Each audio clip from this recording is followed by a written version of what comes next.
मायेचा स्पर्श चॅनलवर आपले स्वागत. पितृपक्षाला आपण जो स्वयंपाक बनवितो त्याची आदल्या दिवशी आपण या प्रकारे तयारी करून ठेवली तर दुसऱ्या दिवशी स्वयंपाक हा अगदी 1 तासात पूर्ण होतो. घरात एकटीच बाई असेल किंवा मदतीला कोणी नसेल, छोटं बाळ घरात असेल तर दुसऱ्या दिवशी स्वयंपाक करायला फार अडचण जाते. अशा वेळी आपण आदल्या दिवशी ही तयारी करून ठेवली तर दुसऱ्या दिवशी स्वयंपाक करायला खूप सोपे जाते. पितृपक्षाला 6 प्रकारच्या भाज्या लागतात. त्याकरिता मी ह्या मार्केटमधून भाज्या आणलेल्या आहेत. यांना छान साफ करून घेतलेलं आहे. यामध्ये मेथी, गवार, भेंडी, कारली, बटाटा, भोपळा आहे आणि धोप्याची पानं आहेत. ही चण्याची डाळ आहे जी मी आदल्या दिवशीच भिजत घालणार आहे.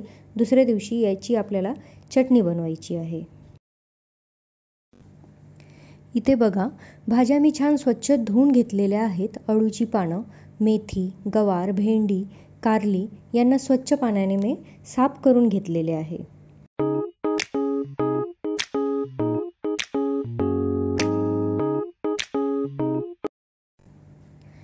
त्यानंतर इथे मी अळूवडी रेडी करून ठेवणार आहे आदल्याच दिवशी, म्हणजे वाफेवर वाफवून घेणार आहे तिला. तर त्याचे बॅटर रेडी करणार आहे. त्याकरिता बघा, इथे मी बेसन घेतलेले आहे. हे बेसन जवळपास 1 वाटी आहे.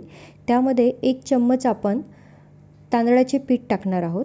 त्यामुळे अळूवडी जी आहे छान अशी कुरकुरीत होते. तसेच त्यामध्ये आता आपण आपले हे हळद, तिखट, जिरे पावडर, थोडेसे तीळ आणि ओवा टाकणार आहोत.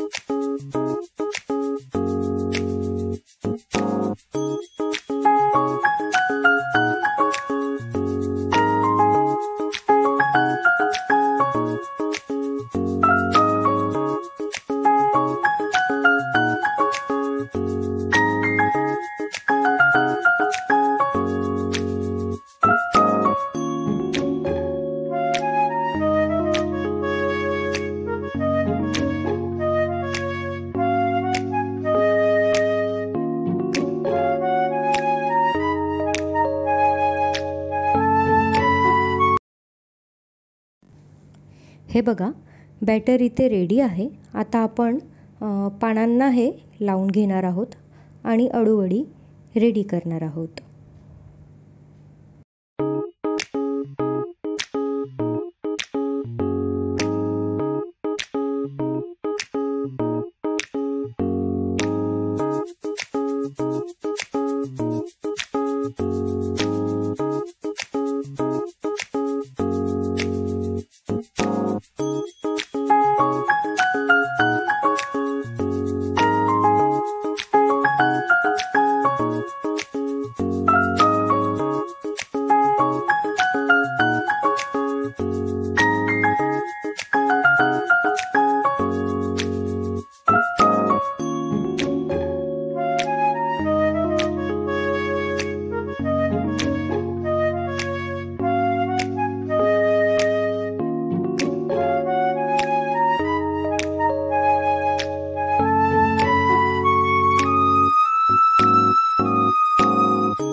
इथे मी भेंडी चिरून घेतलेली आहे, कारली पण चिरून घेतलेली आहे, गवारच्या शेंगा अशा तोडून घेतलेल्या आहेत आणि मेथीची भाजी मी धुवून घेतलेली आहे. हिला असं चाळणीमध्ये ठेवलेलं आहे जेणेकरून याचं रात्रभर पाणी निघून जाईल आणि दुसऱ्या दिवशी आपल्याला बनवायला सोपी जाईल. तर ह्या भाज्या मी अशा रेडी करून घेतलेल्या आहेत आणि इथे आपली ही अळूवडीसुद्धा रेडी आहे.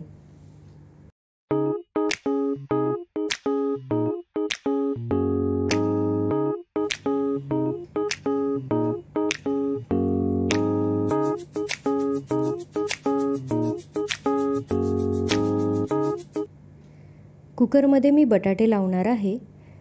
त्यामध्येच मी त्यावर ही कारली ठेवणार आहेत आणि त्यावर एक प्लेट ठेवून आपण त्यावर ही गवाराच्या शेंगा पण ठेवणार आहोत. ज्या भाज्या शिजायला वेळ लागते त्या आपण अशा आदल्या दिवशी थोड्या वाफवून घेणार आहोत. आता त्यावर जी ही प्लेट ठेवणार आहे त्याला थोडं तेल लावून त्यावर मी अळूवडी ठेवणार आहे आणि यांना आपण 3 शिट्यांमध्ये शिजवून घेऊयात. बघा, आदल्या दिवशी आपण ही एवढी तयारी करून ठेवली तर दुसऱ्या दिवशी आपल्याला फक्त अळूवडी तळून काढायची आहे. भाज्यासुद्धा वाफेवर शिजवून घेतल्या आहेत, त्यामुळे दुसऱ्या दिवशी ह्या फोडणी घालायला सहज सोप्या जातील आणि स्वयंपाक हा लवकर होईल. आता आपल्याला पितृपक्षामध्ये आपण लसण, कांदा, टमाटर वगैरे वापरत नाही, तर या सगळ्या भाज्यांकरिता मी एक वाटण रेडी करणार आहे. त्याकरिता आपल्याला इथे हिरवी मिरची, शेंगदाणे, इथे मी थोडं नारियल घेतलेलं आहे आणि जिरे, हे सर्व साहित्य आपल्याला मिक्सरच्या भांड्यातून काढून घ्यायचे आहे. हेच वाटण आपल्याला 6 प्रकारच्या भाज्यांना वापरायचे आहे. भाज्या अगदी अप्रतिम होतात. तर अशा प्रकारची तयारी आपल्याला स्वयंपाकाची आदल्या दिवशी करायची आहे, जेणेकरून दुसऱ्या दिवशी स्वयंपाक हा आपला वेळेत पूर्ण होतो. ही व्हिडिओ तुम्हाला कशी वाटली मला नक्की सांगा. माझे चॅनल सबस्क्राईब केले नसेल तर सबस्क्राईब करा. परत अशीच नवीन माहिती आणि नवीन रेसिपीज तुमच्याकरिता घेऊन येणार आहे. धन्यवाद.